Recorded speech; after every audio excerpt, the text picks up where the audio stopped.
आदमी अपनी रोज रोज की मजदूरी जैसी जिंदगी से तंग आ चुका था। एक दिन वह अपना औजार उठाकर एक छोड़ी हुई खदान की ओर निकल पड़ा। गेट पर पहरा देने वाले से बचते हुए वह चुपके से अंदर घुस गया। वहां उसे दो रहस्यमयी क्यूब मिले। जैसे ही उसने दोनों को जोड़कर एक किया, अचानक एक जादुई दरवाजा प्रकट हो गया। दरवाजे के उस पार एक बिल्कुल नई दुनिया थी, वही जगह जिसका उसने जीवन भर सपना देखा था। वहां वह अपनी कल्पना से कुछ भी बना सकता था। जितना ज्यादा निर्माण करता, उसका मन उतना ही खुश होता। लेकिन फिर भी उसे लगता था कि कुछ कमी है, एक ऐसे साथी की जिसके साथ वह अपनी खुशी बांट सके। तभी उसने एक हड्डी देकर एक भेड़िए से दोस्ती की और उसका नाम डेनिस रखा। दोनों साथ मिलकर ऊंचे टावर बनाते, सुरंगें खोदते और खुशी खुशी दिन बिताने लगे। समय तेजी से बीतता गया, जब तक कि उन्हें एक अजीब सा खंडहर नहीं मिला। वहाँ एक टूटा हुआ दरवाजा था। स्टीव ने बिना सोचे उसे ठीक कर दिया। दरवाजे के पार पहुँचते ही वे डार्क समर नाम की एक नई दुनिया में पहुँच गए। वहाँ न खुशी थी और न ही रचनात्मकता, सिर्फ आलसी पिगमैन रहते थे। उस दुनिया पर गांवशा नाम की एक दुष्ट जादूगरनी राज करती थी। उसने तुरंत उन क्यूब्स को छीन लिया और स्टीव को कैद कर लिया। उसका मकसद था वास्तविक दुनिया समेत सभी दुनियाओं पर राज करना। मौका पाकर स्टीव जेल से भाग निकला और क्यूब डेनिस को सौंप दिया। डेनिस कई मुश्किलों से बचते हुए आखिरकार वास्तविक दुनिया में पहुंच गया और स्टीव के घर में घुसकर क्यूब को बिस्तर के नीचे छुपा दिया। जैसे ही क्यूब अलग हुए, वह जादुई दरवाजा भी बंद हो गया। काफी समय बाद वह क्यूब एक नीलामी घर में दिखाई दिया, जहां दिवालिया होने के कगार पर खड़ा और अपने सपनों से बदला लेना चाहता एक गेम आर्केड का मालिक गैरेट उसे खरीद लेता है। उसी समय पड़ोस का एक बच्चा दुकान में आता है और उस अजीब चीज को देखते ही पसंद कर लेता है। लगता था कि उस क्यूब की अपनी ही कोई इच्छा शक्ति है। वह उन्हें रास्ता दिखाते हुए फिर से उसी छोड़ी हुई खदान तक ले गया। वे उस लंबे समय से बंद पड़े दरवाजे के अंदर गए और दोबारा ब्लॉक वाली दुनिया में पहुंच गए। जैसे ही वे उस अनोखी दुनिया के नजारे देख रहे थे, तभी वहां का एक निवासी जिज्ञासा से भरा हुआ अचानक शेल्फ के पास से होकर वह दरवाजे से बाहर निकलकर असली दुनिया में आ गया। उसी समय डेनिस ने भी खदान में प्रवेश करने का फैसला किया। उधर अधोलोक की दुष्ट जादूगरनी ने क्यूब की मौजूदगी महसूस कर ली। वह जेल में पहुंची और डेनिस की बेल्ट दिखाकर स्टीव को धमकाने लगी कि वह जाकर क्यूब को ढूंढ कर लाए। ब्लॉक वाली दुनिया में समय का प्रवाह अलग था। डेनिस ने सिर्फ एक बार हुंकार भरी और दिन तुरंत रात में बदल गया। जंगल में अचानक हलचल शुरू हो गई। गैरेट सबके सामने आकर बोला कि डरने की जरूरत नहीं। उसकी बात पूरी भी नहीं हुई थी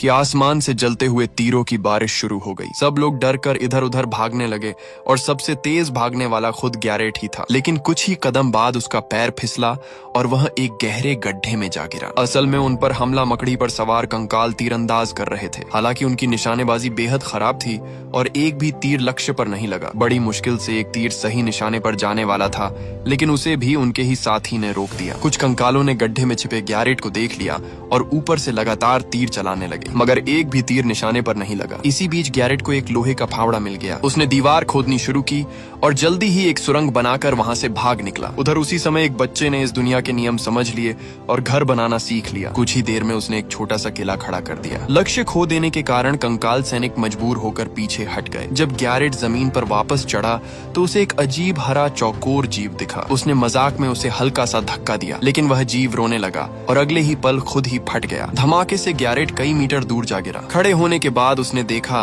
कि ज़ॉम्बियों का एक झुंड अभी अभी देखी गई भेड़ को खा रहा था। वह डर भी नहीं पाया था कि तभी उसे बाकी लोगों की आवाज सुनाई दी। गैरेट तुरंत छोटे किले की ओर भागा और रास्ते में जमीन पर पड़ा क्यूब उठा लिया, लेकिन घबराहट में क्यूब उसके हाथ से गिर गया और उसका बाहरी हिस्सा टूट गया। इससे उनका घर वापस जाने वाला दरवाजा पूरी तरह बंद हो गया। तभी ज़ॉम्बियों की भीड़ उनकी ओर बढ़ने लगी। घबराकर गैरेट ने क्यूब को अपनी जेब में डाल लिया, लेकिन किले का दरवाजा उसे कहीं दिखाई नहीं दे रहा था। सौभाग्य से बच्चे ने तुरंत दीवार तोड़कर उसे अंदर खींच लिया और फिर जल्दी से छेद बंद कर दिया। तभी एक विस्फोट करने वाला हरा जीव पास आ गया। उसके धमाके से ज़ॉम्बी तो मारे गए, लेकिन किले की दीवार में भी एक बड़ा छेद हो गया। ज़ॉम्बी सीढ़ियों से चढ़कर किले की छत तक पहुंचने लगे, जिससे वहां मौजूद सभी लोग बुरी तरह घबरा गए। अब उनके पास भागने की कोई जगह नहीं बची थी। सब लोग डर के मारे एक दूसरे से लिपटकर कांपने लगे। तभी अचानक स्टीव किसी देवदूत की तरह वहां प्रकट हुआ। उसने तेजी से मुक्कों की एक जबरदस्त श्रृंखला चलाई और कुछ ही पलों में कई ज़ॉम्बियों को खत्म कर दिया। सबसे हैरान करने वाली बात तब हुई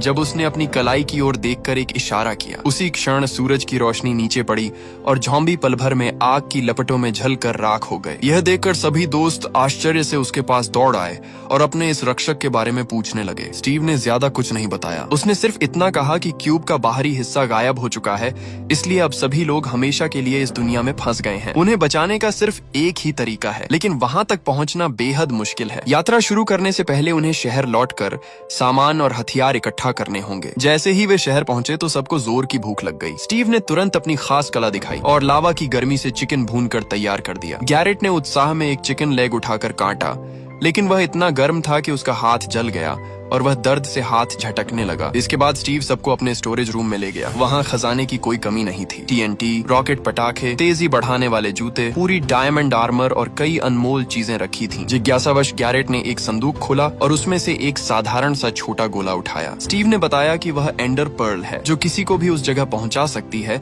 जहां उसे फेंका जाए, और यह उसके पास बची आखिरी पर्ल थी। उसे याद आया कि यह उसे तब मिली थी जब वह एंडरमैन से लड़ाई में लगभग मर ही गया था। इसके बाद स्टीव उन्हें क्राफ्टिंग टेबल दिखाने ले गया। उसने बताया कि अलग अलग सामग्री को साथ रखकर और हथौड़े से मारकर नए औजार या हथियार बनाए जा सकते हैं। गैरेट ने उत्साह में एक चाकू बना लिया, जबकि बच्चे ने असली दुनिया की चीजों को मिलाकर एक बंदूक तैयार कर दी। हैरानी की बात यह थी कि वह उसे बेहद सटीक तरीके से चला भी रहा था। फिर गैरेट स्टीव को एक तरफ ले गया और अपनी कमर में छिपाया हुआ क्यूब निकाल कर दिखाया। उसने कहा कि वह दिवालिया होने के कगार पर है और अगर स्टीव उसकी मदद करके कीमती हीरे ढूंढ दे तो वह क्यूब उसे वापस लौटा देगा। स्टीव ने अभी अभी गैरेट की शर्त मान ही ली थी कि अचानक बाहर अनचाहे मेहमान आ पहुंचे। दरअसल अधोलोक की शासक गावशा को पता चल गया था कि स्टीव ने उसके साथ विश्वासघात किया है। उसने अपने जनरल और सैनिकों को भेजकर पूरे कस्बे पर हमला करवा दिया। छोटा सा कस्बा बिल्कुल भी मुकाबला नहीं कर पाया। गांव वाले डर के मारे इधर उधर भागने लगे। बच्चे ने हथियार उठाकर सटीक निशाने लगाए और कई पिग सैनिकों को गिरा दिया, लेकिन उसी अफरा तफरी में गैरेट के बड़े हथौड़े की चोट से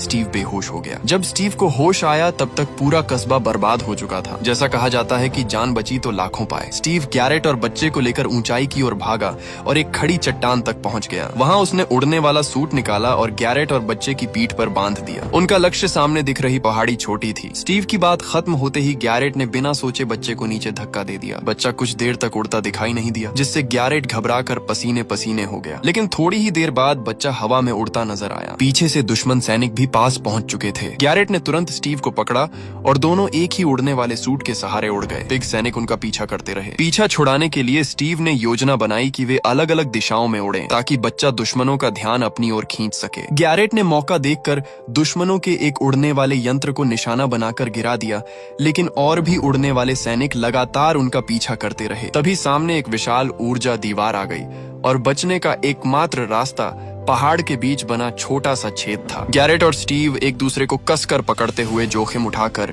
उस छोटे से सुराख में घुस गए और बड़ी सेना से बच निकले। पीछे मुड़कर देखा तो पूरा इलाका अराजकता से भरा था। बच्चा एक छोटे पिग सैनिक से उलझ गया था और निकल नहीं पा रहा था। उसने तुरंत रॉकेट पटाखा निकालकर अपनी रफ्तार बढ़ाई, लेकिन आखिरकार तीनों का संतुलन बिगड़ गया और वे एक साथ नीचे गिरने लगे। आखिरी क्षण में स्टीव ने पानी का एक ब्लॉक फेंका, जिससे नीचे एक छोटा सा पानी का तालाब बन गया और तीनों की जान बच गई। स्टीव ने बताया कि ये पिग सैनिक अधोलोक से आए हैं और उन पर गावशा नाम की दुष्ट जादूगरनी राज करती है। वे पुराने विचारों वाले और जिद्दी हैं और हर तरह की रचनात्मकता से नफरत करते हैं। अगर गावशा को क्यूब मिल गया तो वह जादू से सूरज को ढक देगी और तब इस दुनिया की सारी जिंदगी धीरे धीरे खत्म हो जाएगी। इसलिए उन्हें जल्द से जल्द क्यूब का बाहरी हिस्सा ढूंढना होगा और इस दुनिया से निकलना होगा। उधर मिशन में असफल होने के बाद पिग जनरल अधोलोक लौट गया, क्योंकि अब उसके पास अपनी रानी को जवाब देने के लिए कुछ भी नहीं था। निराश होकर गावशा ने अपना अंतिम हथियार निकाल लिया। एक विशालकाय दैत्य जैसे बड़े सुअर ने सिर्फ एक ही वार में पिग जनरल को भूनकर मांस का टुकड़ा बना दिया। उधर बच्चे की बहन और उसकी साथी काली लड़की उससे बिछड़ने के बाद जंगल में बच्चे को ढूंढ रही थी। वहीं उनकी मुलाकात डेनिस से हुई। काली लड़की ने बस एक हड्डी उठाकर उसे दे दी और बड़ी आसानी से डेनिस का भरोसा जीत लिया। इसके बाद डेनिस उन्हें रास्ता दिखाते हुए स्टीव को ढूंढने निकल पड़ा। इसी बीच स्टीव, गैरेट और बच्चा रूबी की खदान में पहुंचे, जहां स्टीव ने कई सालों से अपने कीमती हीरे छिपाकर रखे थे। लेकिन जैसे ही गैरेट ने उन हीरों को हाथ में लिया तो अचानक प्रकट हुए विशाल सुअर ने उनके सपने तोड़ दिए। तीनों को हीरे छोड़कर जान बचाने के लिए छोटी रेलगाड़ी पर कूदकर भागना पड़ा। भागते समय वे स्टीव द्वारा पहले से तैयार किए गए अंधेरे खदान मार्ग में घुस गए। जैसे ही उन्होंने मशाल जलाई तो पता चला कि पूरी सुरंग विस्फोट करने वाले हरे क्रीपर से भरी हुई है। तीनों तेज रफ्तार से माइनकार्ट दौड़ाते हुए आगे निकल गए, लेकिन पीछे पीछा कर रहा विशाल सुअर इतना भाग्यशाली नहीं था। स्नाइपरों के लगातार धमाकों से वह आखिरकार भुनकर एक भुना हुआ सुअर बन गया। काफी मुश्किलों के बाद बच निकलने पर स्टीव ने बताया कि क्यूब का बाहरी हिस्सा पाने के लिए उन्हें चट्टान के किनारे बनी फॉरेस्ट मेंशन में जाना होगा, लेकिन वहां कड़ी सुरक्षा थी और अंदर घुसना आसान नहीं था। योजना के मुताबिक गैरेट ने क्यूब बच्चे को दे दिया। वह और स्टीव पहरेदारों का ध्यान भटकाने लगे, जबकि बच्चा तीसरी मंजिल के ट्रॉफी रूम में बाहरी हिस्सा ढूंढने गया। स्टीव ने खास तौर पर चेतावनी दी कि तीसरी मंजिल पर मौजूद एंडरमैन से सावधान रहना और उसकी आंखों में कभी मत देखना। योजना के अनुसार बच्चा सफलतापूर्वक ट्रॉफी रूम में पहुंच गया, लेकिन गैरेट और स्टीव की किस्मत इतनी अच्छी नहीं थी। पहरेदारों ने उन्हें पकड़ लिया और जबरदस्ती बॉक्सिंग रिंग में उतार दिया। उनका प्रतिद्वंद्वी एक छोटा जॉम्बी और उसके साथ एक मुर्गी थी। आकार छोटा होने के बावजूद उसने गैरेट की हालत खराब कर दी। उधर बच्चे ने बहुत खोजबीन के बाद आखिरकार क्यूब का बाहरी हिस्सा ढूंढ लिया, लेकिन जैसे ही वह मुड़ा तो सामने एक एंडरमैन खड़ा था। उसे स्टीव की चेतावनी याद आई कि उसकी आंखों में मत देखना। घबराहट में बच्चे ने कुल्हाड़ी से इधर उधर कई वार किए और हैरानी की बात यह रही कि उसने एंडरमैन को हरा दिया। साथ ही उसे एंडर क्रिस्टल भी मिल गया। फिर उसने फर्श तोड़ दिया और सीधे पहली मंजिल पर गिरते हुए गैरेट और स्टीव से जा मिला, जो अभी भी रिंग में संघर्ष कर रहे थे। तीनों किसी तरह मैंशन से बाहर निकले ही थे कि गांवशा अपने सैनिकों के साथ उनका रास्ता रोककर खड़ी मिल गई। उसने बस हाथ हिलाया और जादू से क्यूब को अपनी ओर खींच लिया। गैरेट, स्टीव और बच्चा सैनिकों से चारों तरफ से घिर गए। उसी निर्णायक पल में गैरेट आगे बढ़ा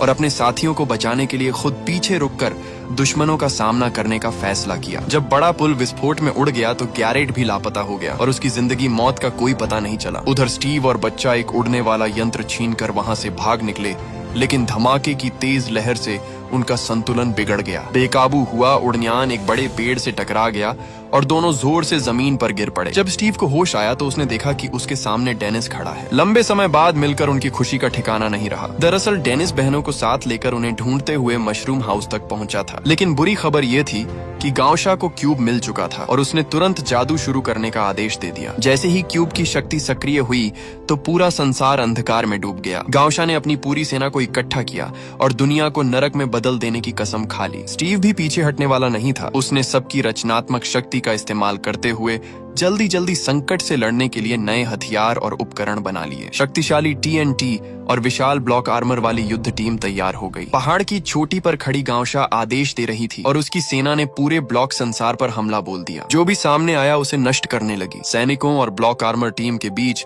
एक महाकाव्य जैसी भयंकर लड़ाई शुरू हो गई। बच्चा और उसकी बहन सुपर योद्धा बनकर लड़ रहे थे और उनकी तलवार के सामने कोई भी टिक नहीं पा रहा था। जब विशाल दैत्य सुअर मैदान में उतरा तो इंसानों की ओर से भी एक विशाल काय युद्ध मशीन ऑप्टिमस को मुकाबले के लिए उतारा गया। स्टीव डायमंड आर्मर पहनकर सीधे पहाड़ की चोटी की ओर बढ़ा और जादूगरनी गांवशा का सामना करने लगा। उधर काली लड़की ने भेड़ियों के झुंड को इकट्ठा करके दुश्मन सेना पर हमला कर दिया। बच्चे और उसकी बहन का लक्ष्य था क्यूब को वापस हासिल करना। बच्चे ने एंडर क्रिस्टल को अपनी बंदूक में लगाकर ऊपर निशाना साधा। क्रिस्टल की शक्ति से वह तुरंत ऊंचाई पर टेलीपोर्ट हो गया, लेकिन जैसे ही उसने क्यूब को पकड़ने की कोशिश की तभी विशाल सुअर के तोप के गोले ने उसे निशाना बना लिया और वह ऊंचाई से नीचे गिरने लगा। सौभाग्य से उसी समय गैरेट अचानक प्रकट हुआ और उड़नयान से उसे बचा लिया। दोनों ने मिलकर तोपों से लैस उड़नयान चलाया और क्यूब के द्वार पर जोरदार हमला कर दिया। जैसे ही द्वार टूट गया तो दुनिया में फिर से रोशनी लौट आई। तेज धूप सहन न कर पाने वाले जॉम्बी तुरंत राख बन गए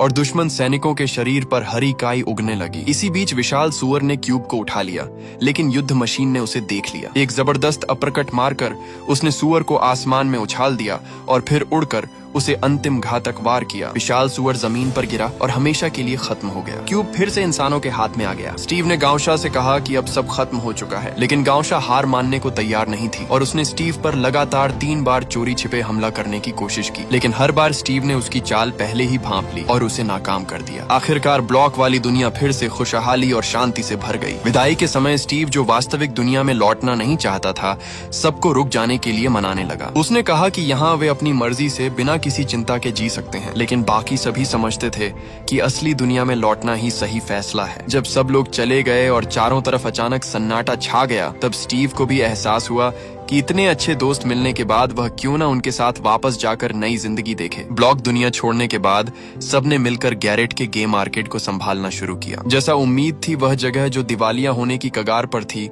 फिर से जिंदा हो उठी और रौनक से भर गई। इसी रोमांच और एडवेंचर के साथ फिल्म यही समाप्त होती है।